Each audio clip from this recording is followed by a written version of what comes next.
On va laisser M. Sembe s'installer. Voilà mon coach congolais. Et pour moi, franchement, c'est un honneur, grand frère, de vous avoir ici, de t'avoir ici sur ce plateau. Merci. Et je pense que pour moi, c'est un rêve devenu réalité, parce que ça faisait partie de mes rêves. Je me disais qu'un jour, pour moi, je l'appelle Ya Bartel, donc permettez. Donc je disais qu'un jour, Ya Bartel viendra expliquer son parcours devant une audience et moi, je serai là, en train de poser des questions. Et pour dire, M. Bartel Sembe, il est diplômé d'une maîtrise en sciences économiques de l'université Marien Ngouabi à Brazzaville et d'un master en audit et contrôle de gestion de HEC Abidjan. Après avoir démissionné de la banque UBA. Bon, donc vous pouvez vous-même comprendre. Quand on démissionne de la banque, c'est qu'on a trouvé un trésor plus fort que la banque. Donc après avoir démissionné de la banque où il avait fait le tour des opérations bancaires, il a été consultant pour des projets Banque mondiale, les cabinets Boston Consult USA, et Deloitte France. Il a été formateur chez APAV et Galaxy International. Il est le cofondateur et directeur général de TIsoft depuis 5 ans, mais aussi directeur du contrôle de gestion et audit interne chez le guichet unique des opérations transfrontalières. Monsieur Bartel, bonsoir. Bonsoir. Alors, présentez-vous quand même et dites-nous qui êtes-vous. C'est vrai que j'ai quand même décliné, j'ai décliné un peu l'identité du coach de la coach. Voilà. Merci. Tout d'abord, je tenais à vous remercier pour cette opportunité. Et pour moi, c'est aussi une forme de reconnaissance. C'est une marque de reconnaissance et merci à tous ceux qui sont présents, pour tous les coachs dont chacun a fait preuve vraiment d'un parcours, je dirais extraordinaire, hein, parce que j'entends des choses vraiment, des choses qui touchent à l'âme. Vraiment, c'est extraordinaire, mais je tenais aussi à dire que la différence, c'est aussi ce qui fait la particularité des gens aussi. Hein. Et la différence, c'est une preuve de distinction. Voilà pourquoi chacun se distingue. Donc c'est à cause de la différence. On vous a tellement dit que vous êtes différent. On a tellement dit que son cas il est particulier, il n'est pas comme les autres. Mais en fait, c'est aussi l'univers est vaste et il y a beaucoup d'étoiles, mais il y a les ténèbres aussi. Hein. Et donc l'univers n'est pas seulement constitué, ou encore la galaxie n'est pas seulement constituée des ténèbres. Il y a des étoiles, mais la plus grosse partie est constituée des ténèbres. Donc c'est ça la généralité, et la particularité, ce sont les lumières des étoiles. Donc, vous êtes des étoiles en fait. Donc c'est ça, je tenais vraiment à vous encourager, à vous féliciter, et dans ce sens. Et bon, je peux vous dire que personnellement, j'ai pas trop grand chose à dire. Hein. Il y a beaucoup, on peut dire beaucoup de choses sur mon parcours, parce qu'il y en a beaucoup, mais je pense que la vraie synthèse a été faite. Et on peut passer au vif du sujet. Hein. Ok, d'accord. Ben voilà, c'est un homme multiple casquettes. C'est vrai qu'il est très modeste. Il dit pas trop, mais vous allez le découvrir pour vous qui êtes à Pointe-Noire et tout ça. Vous pourrez le découvrir, son entreprise et autres.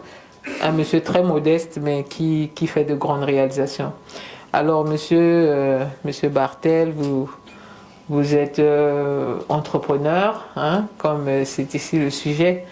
Vous êtes entrepreneur et vous êtes jeune. Et moi, je pense que c'est difficile quand même de trouver des jeunes comme vous qui font ce brillant parcours au Congo et même à l'étranger. Aujourd'hui, votre entreprise a une expansion, c'est-à-dire vous êtes au-delà de frontières africaines, vous êtes en France, etc. Et vous avez un personnel énorme aussi quand même. On ne recrute pas tout ce monde-là parce que chaque fin du mois, moi moi je suis un peu vos pas, donc je sais ce que c'est. La masse salariale. Voilà, donc la masse salariale, la fin du mois, c'est des pressions, etc. Donc, pour arriver au niveau auquel vous êtes, et comment est-ce que finalement, d'où vient ce rêve? C'est vrai que j'étais là au début. Et bon, quand même, vous allez témoigner que j'ai jamais demandé de l'argent. Comme Madame Yola a dit ici que bon, elle a fait 4 ans, elle n'a jamais demandé de l'argent. Donc moi aussi, j'étais au début de TE-Soft, aujourd'hui, qui est une grande boîte.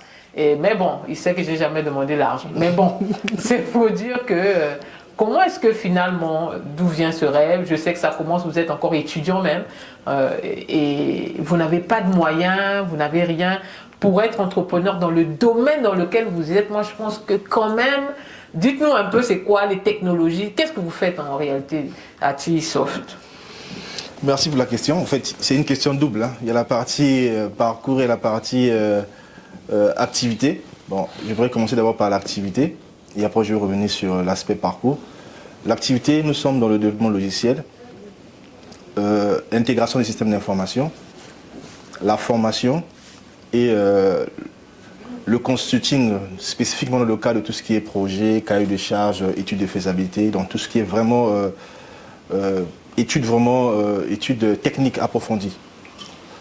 Pourquoi on est arrivé là? Parce qu'on avait remarqué qu'il y avait un réel besoin au niveau local. Plusieurs entreprises sont toujours tentées de se tourner vers l'extérieur pour avoir des solutions technologiques, tout comme mener des grandes études. Et surtout que j'ai beaucoup travaillé dans le cadre des projets Banque mondiale. Je me suis rendu compte qu'en fait, toutefois qu'il y avait des appels d'offres, c'était l'extérieur qui avait la compétence en fait. Mais en fait, la compétence est locale. Le vrai problème, c'est que les gens manquent de méthodes ou encore ne maîtrisent pas les procédures. Et comme vous le savez, je suis une personne ambitieuse. Pas ambitieuse dans le sens de faire n'importe quoi, mais j'ai de l'ambition dans le sens de vouloir bien faire les choses et de contribuer vraiment au développement économique du Congo. Et côté parcours, ça va vous paraître un peu bizarre, mais je ne sais pas. Je peux aussi emprunter pour vos mots. J'ai eu aussi une enfance un peu bizarre. Mon père et ma mère sont séparés, j'avais 1 an et 6 mois. Et après la séparation, je suis tombé malade pendant 3 ans. Et je ne pouvais pas parler. Et donc j'ai commencé, la maladie m'a quitté 3 mois avant la rentrée, l'âge à laquelle je devais aller à l'école. Et j'ai commencé à parler 6 mois avant que je parte à l'école. Et quand j'arrive à l'école, j'étais toujours premier de la classe. Et ma difficulté a changé de forme. Mon père avait une femme, et cette femme avait du mal à comprendre que je travaille bien. Et donc, c'est maintenant l'oppression psychologique. Donc, s'il y a eu des problèmes physiques à votre niveau, mais moi, j'étais beaucoup combattu psychologiquement. Et jusqu'au point, vous savez, en Afrique, quand une femme est dans un foyer, elle veut tout maîtriser. Mais j'avais je ne sais pas si c'est un défaut, mais j'avais une qualité, la franchise. Donc, quel que soit ce qu'on me pose comme question, je dis ce que je sais. Alors, les gens qui étaient en face de moi n'acceptaient pas ma franchise. Et ça m'a créé beaucoup de problèmes. À tel point que j'ai grandi toujours étant en contradiction avec les gens. Parce que les gens ne voulaient pas écouter la vérité. Ou encore, ne voulaient pas affronter ma franchise. Et donc, en fait, toujours en opposition. Et on me disait souvent que tu es toujours à l'opposition. Très souvent, parce que la majorité, et moi j'ai un principe, j'ai dit souvent que la majorité n'a pas forcément raison. C'est vrai. La majorité a une pensée collective, mais la raison doit être démontrée ou prouvée. Et donc, ça a vraiment créé beaucoup d'oppression, et à tel point, j'ai cherché à être indépendant. Donc, quand je suis arrivé au collège, j'ai eu une somme de 3000 francs. Je me suis dit, comment est-ce que je vais faire? Je suis allé voir les grands frères qui ont des boutiques dans le quartier. J'ai dit, bon, je vais venir placer mes bonbons ici. Tu vends à tel prix et moi, tu me remets tel montant. Le surplus, c'est pour toi. Et donc, je suis au collège, donc j'étais en classe de 5e. Donc, j'étais fournisseur des bonbons dans les boutiques du quartier, ce que je faisais. Je suis arrivé, je saute les étapes, hein. Je suis arrivé au lycée, J'ai trouvé que c'était bien, mais ça ne me rapportait plus assez. J'étais en seconde C. J'ai commencé à faire... je me suis arrangé avec les gens qui vendent du pain. Je me suis dit, on fait du pain. Mais j'avais compris qu'il y avait un problème, c'est que les gens avaient tendance à toujours plus majorer et moi je gagnais moins. Je me suis dit, mais finalement, comment je vais faire pour comprendre? Je me suis dit, il faudrait que je fasse une formation qui va aller dans le sens du business parce que je dois faire les affaires. Et donc c'est là où on me dit, non, il faut aller en enseignement technique, soit tu fais G2 qui fait comptabilité ou BG qui fait économie. Donc je me suis renseigné, je me suis rendu compte que dans BG, ça englobait plusieurs compétences, notamment un peu de la comptabilité, de la vie d'entreprise et des sciences économiques qui sont globales. Je me suis dit, tiens, c'est là. Et donc, j'ai décidé d'aller faire sciences économiques. Donc, j'ai quitté le lycée général, je suis passé en première C, pour aller faire la première BG, donc sciences économiques. Parce que je me dis, je dois faire business, je dois faire sciences économiques. Donc, c'est là où je vais à l'enseignement technique. Et je fais le parcours. Mais entre-temps, je suis commerçant du pain, avec en alliance avec ceux qui vendent. Donc quand je quittais le lycée, le soir, je partais faire des comptes avec les amis et je rentrais à la maison. Et tu vendais quoi? Du pain. Du pain. Donc du pain au logiciel. Donc j'avais fixé un objectif. Bon, j'étais pas boulanger, mais j'avais fixé un objectif, c'est que je savais qu'avec le pain était vendu à 100 francs, avec 200 pains par jour, j'avais une marge de 20 francs par pain et on se repartissait la tâche. Et le but, c'est aussi ça. Quand on fait le business, il faut tenir compte du modèle économique. Je me suis dit, si je veux gagner plus que celui qui vend, ça va pas marcher. Donc j'accepte de prendre 40%, c'est mon capital, je prends 40%, lui il prend 60%. Et j'ai commencé avec un premier, un deuxième, puis un troisième. Et après, ça coïncide aussi avec l'arrivée des sociétés de téléphonie mobile. J'ai fait la prospection pour à l'époque Libertis, et il y avait un système un système qui permettait de facturer moins. À l'époque, on appelait ça Allo Gold. Et donc, on a travaillé dur. Je suis sorti meilleur marketeur. Wow. Et donc, c'est aussi ça. Toutefois que j'étais en contradiction avec les gens, il fallait que je puisse chercher à convaincre, à m'expliquer. Mais je développais une compétence, en fait. Je développais la compétence commerciale et marketing. Donc, la difficulté nous permet toujours de développer quelque chose qu'on va utiliser plus tard sans qu'on puisse se rendre compte. Et la pression psychologique, aujourd'hui, me permet de gérer toutes les contraintes qui sont liées avec le personnel ou encore les contraintes du business. Et donc, je travaille dans ce sens. On va acheter un téléphone avec un ami qui est actuellement en France, Alain. On ouvre une cabine. Et partout, la minute était à l'époque, là, c'était lourd, les cabines. On était au lycée. 2500, je sais pas quoi. On était au lycée. Et donc, lui, il dit, on se fixe avec lui. Parce que lui, il connaissait celui qui vend le téléphone. Et moi, j'avais une partie du capital et je connaissais à l'époque le directeur commercial de Libertis. Parce que j'étais meilleur marketeur. Et donc, on a utilisé le réseau et la relation. On a pu avoir, le gars nous a dit, je vous mets dans la catégorie Gold, mais à condition que vous consommez 200 000 francs de crédit le mois. Si vous arrivez à consommer 200 000 francs de crédit le mois, je vous continue. Mais si vous n'arrivez pas, vous sortez. Ok, c'était un challenge. La minute est à 275 francs. Qu'est-ce qu'on fait? On dit, puisque la minute est à 275. Parce que tous ceux qui faisaient la cabine étaient dans Gold, mais voulaient beaucoup gagner. On s'est dit, si on fait comme eux, on perd. On va faire la minute à 125. On gagne 30 francs par appel. Wow. Et donc, c'est comme ça qu'on fait. Vous avez fait comme la méthode de M. Nzanza. Il dit que les Chinois, ils viennent, ils vendent des choses moins chères. En réalité, c'est pour rentrer dans le marché. C'est pour rentrer dans le marché. Voilà. Et après, on rentre dans le marché, mais l'avantage que nous avons, c'est que au niveau de notre cabine, les gens font des files d'attente toute la journée. Wow. Et on explose des ventes. Et après, le mois suivant, on a 2 téléphones avec le même forfait.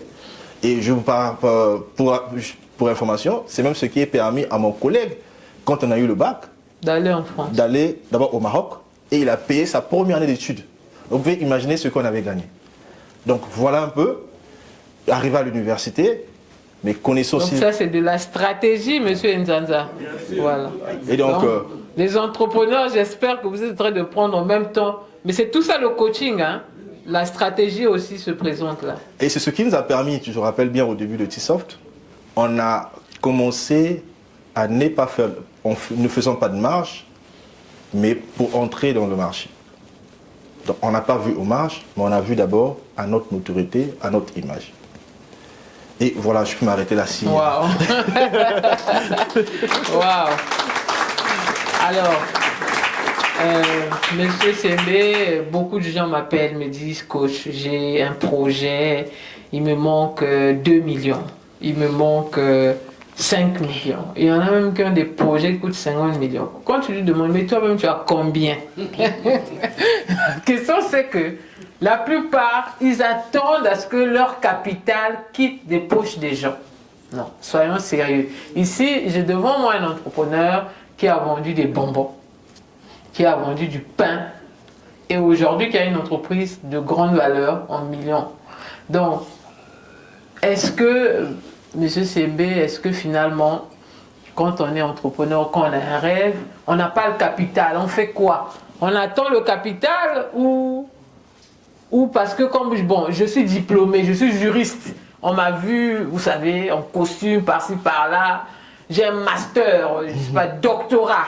Donc du coup, moi, je ne peux pas quand même vendre du pain, quand même, monsieur CB. Avec un doctorat, on va me voir encore avec le pain. Donc du coup, les gens, ils ne veulent plus se faire petit ou commencer petit pour monter. Donc les gens veulent directement avoir des business où on les voit dans des bureaux climatisés, tout ça. Voilà, on les voit comme M. Sembe, etc. On vient dans son bureau, il a toute une grosse équipe et tout.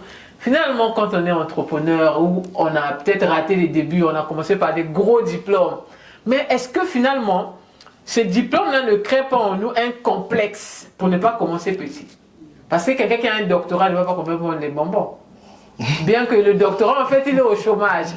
En réalité, il a le doctorat, mais il n'y a pas le travail. Mais est-ce qu'il va aller commencer à vendre les bonbons? Surtout qu'il a déjà enceinté une fille. Bon, comment on va faire? Merci pour la question. J'aime souvent dire aux gens, l'argent n'a pas de diplôme. L'argent n'a pas de diplôme. Mais l'argent, déjà, il y a des choses qui ont été évoquées, qui sont, je ne vais pas trop y revenir. L'argent n'a pas de diplôme, mais l'argent, c'est comme disait un ouvrage que j'ai lu, et évidemment je pensais comme ça, mais je ne savais pas que quelqu'un avait déjà écrit comme ça, parce que ça m'arrive très souvent de penser des choses, et je découvre ça dans les livres. Et quelqu'un a dit que quand on pense à quelque chose, Dieu est tellement bon, il permet que d'autres personnes aussi puissent l'avoir parfois si on retarde à le faire. Et vous êtes surpris de ce qui s'est passé. Et si tu te rappelles bien, je peux vous dire que le projet WhatsApp, j'en avais en 2009. Elle est là, elle est témoin. On en avait en 2009. Mais on n'avait pas la compétence pour pouvoir en faire. Et ça aboutit. Bon, les autres nous ont précédés. C'est pour arriver à ce que tu as posé comme question. Le problème, c'est travailler pour réussir son projet. Le projet peut coûter 100 millions. Il faut d'abord bien l'évaluer, bien le déterminer, parce que très souvent, on fausse dans la mise en œuvre des projets. Souvent, j'aime dire aux gens, le projet a 3 aspects, ou a 3 documents, parfois que les gens se limitent à un seul. Il y a le plan d'affaires qu'on appelle business plan, il y a le plan de développement stratégique, et on a le modèle économique du projet. Ça dit que, bon, peut-être qu'on pourra avoir le temps d'expliquer les trois documents, mais quand on fait un business plan, il faut voir comment est-ce que je vais évoluer. Donc tu fais un plan de développement stratégique. Dans le plan de développement stratégique, tu as comment est-ce que tu vas faire pour gagner le marché, comment est-ce que tu vas évoluer en termes d'infrastructure, parce qu'on peut avoir une entreprise sans infrastructure, donc avec l'organisation, nombre de bureaux, nombre de personnes, en termes de ressources humaines, comment est-ce que tu vas évoluer. Et quand tu définis tout ça là, même les salaires à payer et autres, tu as un coût. Mais ce qu'on oublie dans la vie, c'est pas parce qu'une chose a un prix, il faudrait qu'on décaisse les sous pour l'avoir. Il y a des choses qu'on peut avoir gratuitement. Je vous prends un exemple très simple. J'avais monté un projet, je voulais faire de l'agriculture avec quelqu'un, mais il fallait avoir une grande superficie. Quand j'ai fait le budget, quand j'ai fait le business plan, rien que la superficie prenait 60% de la valeur du projet. Parce qu'il fallait acquérir des terres. J'ai dit, je fais d'abord le projet. J'ai fait le projet, c'était fini. J'ai dit, comment faire pour avoir les terres? Parce qu'il faut environ 60 millions. Non, il faut environ 120 millions. Il faut construire les infrastructures. La construction des infrastructures, il faut environ 40 millions. Comment faire? J'ai fait tout ça là. J'ai dit, bon d'accord, comment les avoir? Je suis allé à Brazzaville, c'est ça aussi, on a parlé de l'ambition. Je vais à Brazzaville, je vais à l'Agence générale de l'agriculture, je vais chercher à rencontrer le DG de l'agriculture. Je n'ai pas grand chose. Je vais, il n'est pas là, mais je rencontre son assistant. Je dis à son assistant, bon écoute, moi j'ai fait l'agriculture, j'ai un modèle économique, j'ai un business plan, mais il me faut j'ai besoin des terres, mais c'est un peu compliqué, j'ai besoin de l'exonération. Et on m'a dit que pour avoir les exonérations en douane, il faut être de la catégorie, puisque là-bas il y a 3 catégories, A, B, C. Et il y a tout ça là, c'est compliqué à faire. Il me dit, allez voir, allez à l'édition de la production, je suis allé là-bas, j'ai parlé avec le gars m'a dit, ah, tu sais, c'est compliqué. Je dis, vraiment là, on fait comment? Il me dit, tu es jeune, je vais t'aider. Au lieu de payer beaucoup d'argent, je te fais une attestation où tu es dans la catégorie C, qui est la plus grande, même catégorie que Saris Congo. Il m'a proposé le document, j'ai payé, je lui ai donné 10 000 francs pour prendre son transport parce que c'était un service qu'il m'avait rendu. Je sors de là, donc je suis producteur de la catégorie C. Jusqu'à aujourd'hui, en plus c'est à vie. Et je repars voir l'assistant, je lui dis, bon écoute, quelques jours après, j'ai le document. On fait comment? Il dit, tu as un business plan? Oui. Bon, on a des domaines de l'État par-ci, par-là. Le que tu achètes, on peut voir comment faire. J'ai dit, ok, comment faire? Il dit, ah, là, il y a que le ministre qui a le droit d'écrire, de donner. J'ai dit, d'accord, je vais écrire au ministre. Je suis revenu, j'ai écrit au ministre, j'ai demandé 100 hectares. J'ai demandé vraiment qu'il doit mettre ça à ma disposition parce que je dois produire. J'ai pris mon business plan, j'ai joint, j'ai déposé au cabinet. Le ministre a vu et j'ai fait la photo de la pièce d'identité. J'ai mis dedans. Il a vu quoi? Il est aussi jeune. Non, je dois le rencontrer. Il m'a rencontré, il m'a dit, j'instruis le DG de trouver une zone où tu vas faire de la production agricole. Donc, il fait une note, il envoie au DG de l'agriculture. Le DG me reçoit. Un peu bizarre. Mais moi, je suis objectif. Je suis venu, il me dit, bon, il faudrait me faire venir à Pointe-Noire là-bas. Je veux voir les domaines, tout ça et autres, parce que tu veux un domaine dans le Kouilou. J'ai dit, d'accord, je vais vous faire venir. Je suis venu à Pointe-Noire. J'ai trouvé un peu d'argent. J'ai calculé avec le gars, ça fait combien? Juste. J'ai fait venir le DG de l'agriculture, il est venu. Il n'est pas allé sur site. Hein. Il a discuté, il a payé sa chambre, il a fait son séjour, il est reparti. Après, il a fait une note. En fait, il a ouvert d'un week-end à Pointe-Noire. Je l'ai fait. Donc, il est reparti, il a trouvé que le gars, il est sérieux, mais il a beaucoup d'argent. Et je vous assure. Tu n'avais même pas beaucoup d'argent. Rien du tout. Donc, il faut oser. Et même pour le prendre à l'aéroport, j'ai fait des acrobaties avec un ami. On a le prendre en véhicule, on l'a ramené à l'hôtel. Et le jour qu'on devait sortir, il dit non, laissez tomber. Moi, je tourne ici. Bon, venez seulement payer la facture. Et on a payé la facture, il est reparti. Quelques temps après, on m'appelle pour venir signer une convention de partenariat avec l'État congolais, où l'État congolais me met à ma disposition 120 hectares de terre dans le Mayombe. Je croyais qu'on devait applaudir.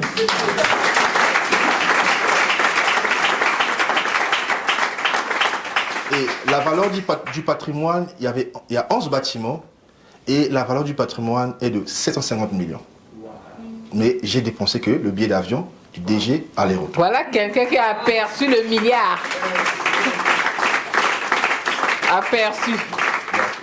Bon. Donc, en fait, mon anecdote en fait reprend la question. Ça signifie que il faut d'abord concevoir et se mettre à rencontrer des gens. Il y a là où Dieu permettra qu'on te rende que des services et que tu n'auras rien dépensé. Et il y a là où tu pourrais dépenser quelque chose, mais parfois... Parce que ce qu'on a écrit, c'est du papier. Dans la réalité, c'est la réalité qui valide en fait ce qu'on a écrit. ou invalide en fait ce qu'on a écrit. Alors, PDG Bartel, est-ce que finalement, l'entrepreneuriat, n'est pas plus question de courage même que d'argent? Parce que c'est vrai qu'on dit que l'entrepreneuriat, c'est l'argent. Mais est-ce que finalement, c'est pas d'abord le courage? Parce que dans votre cas, on voit un courageux qui dit, j'ai telle information, je veux voir un tel, il va, il ose voir un tel, il écrit au ministre sans savoir, c'est-à-dire que le ministre même, personne ne l'a recommandé. Oh non, au Congo, il faut connaître quelqu'un qui connaît quelqu'un. Lui, dans son cas, il connaissait personne, mais son courage a fait que, quelquefois, même la personne en question, quand il lit, il dit que, oh, mais le type est courageux. Comment lui, personne ne l'envoie, mais il a l'audace de venir écrire ce genre de choses. Ça veut dire qu'on voit le sérieux, on voit l'ambition. Est-ce que finalement, dans l'entrepreneuriat, est-ce que c'est pas peut-être 70% des relations, 20% du courage, ou c'est l'inverse? En fait, les deux vont de pair, mais en fonction des circonstances. Il y a une partie relationnelle, la dame est bien là, vous nous a parlé de relations, je ne vais pas y revenir. Et il y a une partie, en fait, compétence. La compétence, c'est ce qui te permet d'organiser, en fait, ce que tu veux faire. Mais quand je parle de compétences, c'est pas forcément quand même. Moi, je suis dans une nouvelle technologie, mais je suis économiste de formation. Vous voyez, je vends des logiciels. Je peux vous dire, quand je rencontre certains chefs d'entreprise ici, pour les vendre des logiciels, ils pensent que je suis informaticien. Il y a des gens qui pensent que je suis informaticien. On rentre dans le langage, on est à fond. On est représentant Autodesk au Congo, mais Autodesk pense que je suis informaticien. Parce que pour vendre des logiciels Autodesk, il faut démontrer votre compétence à pouvoir gérer leurs licences. Ces licences coûtent extrêmement cher. Et ça se renouvelle chaque année. Pour les cycles courts, ou encore tous les 3 ans pour les cycles longs. Et un logiciel est vendu, le groupe nous fait vendre ça. Quand on paye le groupe, hein, c'est 4 100 000. Wow. Et nous, derrière, on revend. On revend à combien? Il n'y a pas de grosse marge, mais il faut pouvoir faire vendre. Donc, c'est la compétence, mais la compétence, souvent, on l'acquiert avec l'expérience, avec l'entourage. On a parlé de s'entourer des bonnes personnes, qui est capital. Et très souvent, moi, j'ai dit souvent, un ami qui me permet de progresser, donc quelqu'un qui me permet de progresser, je peux faire de lui un ami. Mais une personne qui ne me permet rien, en tout cas, on va être bien, mais ça s'arrête là. Parce que il faut aussi connaître aussi, et c'est ce que j'aimerais aussi recommander, quand on est entrepreneur, il faut travailler la sociologie, il faut travailler la psychologie. Parce que la sociologie, c'est l'étude de la société, il faut comprendre ta société en fait. Et dans notre société, les gens sont beaucoup défaitistes. Et moi, je ne traîne pas avec les défaitistes. Les gens sont souvent, ils veulent s'amuser, ils veulent faire la fête, ils veulent. Moi, je ne traîne pas avec eux. Parce que c'est une perte de temps. C'est une perte de temps. Wow. Je veux aller à l'essentiel, je suis objectif, et après, bon. Wow. Est-ce que finalement, M. Bartel, vous êtes l'une des personnes qui avait vraiment vu mes débuts, hein, ou vraiment les premiers pas, comme on dit. Et vous m'avez même souvent tenu la main comme ça, à ne pas tomber. Et est-ce qu'aujourd'hui, quand vous prenez le recul, quand vous voyez la mélodie que vous avez connue hier, en guise de témoignage, est-ce qu'aujourd'hui, vous êtes dans une posture où vous pensez que j'ai fait du chemin, est-ce que j'ai réalisé mon potentiel, ou est-ce que je suis encore très loin de la réalité? Parce que quelqu'un m'a rencontré à Dubaï il y a 2 ou 3 ans, m'a dit: Mélodie, tu es brillante, tu sais bien ce que tu fais, mais en réalité, tu n'as même pas encore réalisé 30% de ton potentiel. Et je suis rentrée dans ma chambre d'hôtel, j'ai pleuré. J'ai dit: qu'est-ce que je dois faire? Et depuis là, ça m'a boosté à aller prendre des grands risques, aller oser des grandes choses, et certainement ça m'a fait avancer. Mais pour vous, lui, il ne m'avait pas vu à mes débuts, mais vous savez d'où je viens, vraiment. Vous savez d'où je viens, et vous connaissez un peu les galères, un peu... Vraiment, qu'est-ce que vous pensez de votre sœur en face de vous? Honnêtement, je peux faire une évaluation qu'à mi-parcours, parce que je ne connais pas tout le parcours qui est réservé à la vie de Mélodie. Je connais le présent. On peut dire, par rapport à nos débuts, il y a un grand bond qui a été fait. Il y a vraiment des exploits qui ont été réalisés. C'est ce qu'on voit aujourd'hui. Mais on ne sait pas ce que nous réserve l'avenir. Parfois, pour moi, je me dis, moi je dis souvent aux gens, tant que je me lève un matin, c'est que j'ai encore des choses à faire. Parce que si je n'ai plus de choses à faire, je ne me lèverai pas le matin. Et donc, je peux dire qu'il y a beaucoup qui a été fait. Et je suis fier de ça. Et je t'ai souvent dit ça, très souvent je t'appelle. Et bon, elle sait, hein, je suis le genre de personne qui pense que chacun de nous a sa lumière, a son étoile qui brille. Et je ne peux pas empêcher quelqu'un de briller.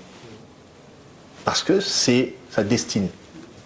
Et tout ce que je peux faire, c'est pousser la personne à briller davantage. Et j'ai des collaborateurs, s'ils font mieux que moi, je leur cède. Et donc moi, je pense que jusqu'à aujourd'hui, vraiment, il y a un grand bond qui a été fait. Vraiment, on est fiers de ça. Tous ici, on est fiers de ça. Nous sommes fiers de ça.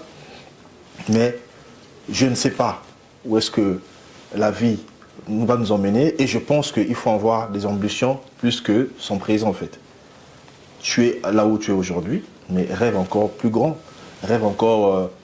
toi, tu connais, quand on a discuté, hein, je t'ai souvent dit que, bon, il faudrait... Sois un peu folle, quoi. Est-ce que tu vois?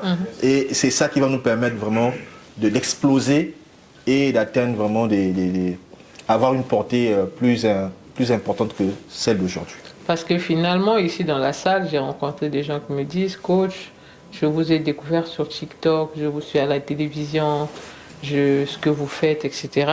Mais quelquefois, ces gens, ils se disaient que pour moi, c'était simple, que c'était peut-être facile, que peut-être que je sors d'une famille où on me déposait à l'école en Range Rover, etc. Mais c'est pas vrai. En fait, c'est l'impression que les gens ils ont, pour ceux qui m'aperçoivent à la télévision et tout. Mais ici, vous avez des gens réels qui ont vu d'où je viens et qui vous disent en réalité, si moi je peux le faire, ça veut dire que n'importe qui ici peut le faire.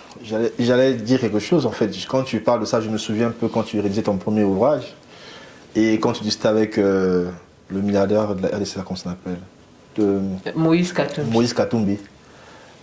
En fait, tout le monde lui faisait comprendre qu'en fait, qu'elle perdait son temps. J'étais l'une des rares personnes qui lui disait, écris, finis le livre.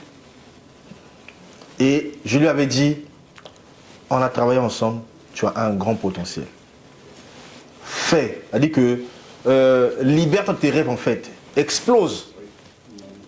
Et on a échangé, et souvent quand on échangeait, on passait beaucoup de temps. Et souvent on se disait, bon regarde, j'ai essayé de parler ça à un tel, il m'a dit non, tu perds ton temps, est-ce que ça va aller, est-ce que... Quelqu'un m'avait dit un jour, Mélodie, qui va lire ton livre? Voilà, je me souviens.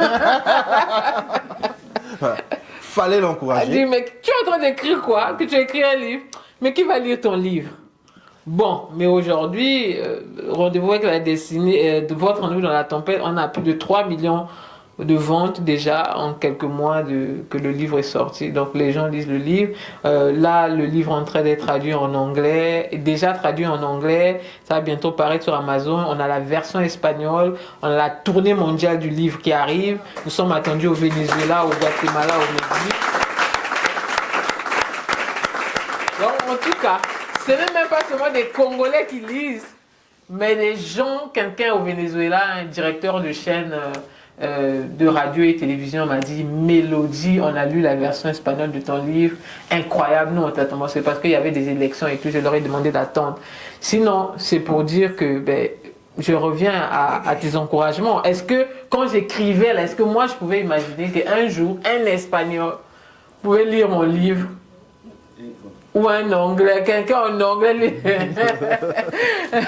C'est ça le mystère de l'avenir en fait. Voilà, donc c'est pour dire que si, voilà, des gens qui passent ici, parcours vraiment ordinaires, qui réalisent des choses, pourquoi pas vous? Hein, moi, c'est la question que je pose.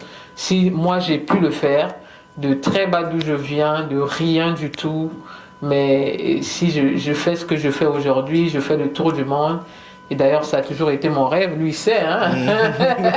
Ça a toujours été mon rêve. Et donc aujourd'hui, si je réalise tout ça, et vraiment, c'est pour dire que vous ici qui êtes là, qu'est-ce que vous ne pouvez pas faire?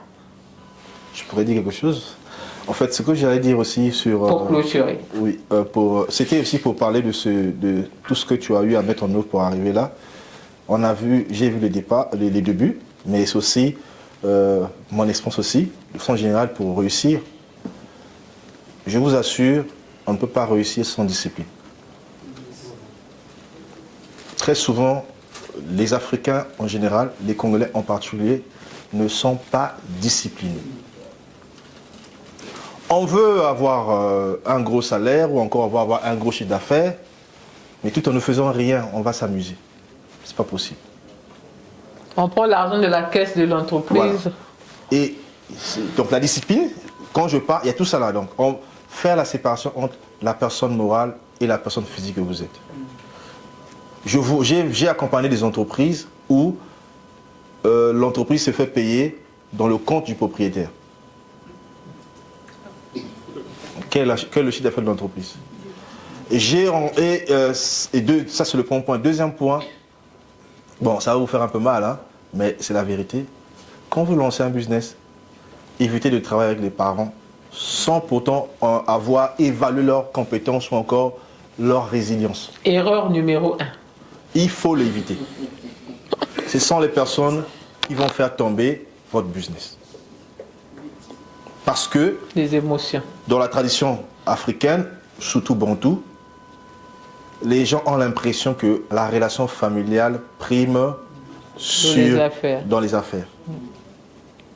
Alors que, ayant à l'esprit la vie de l'ensemble, ou encore l'intérêt collectif, ce qui doit primer sur l'intérêt individuel.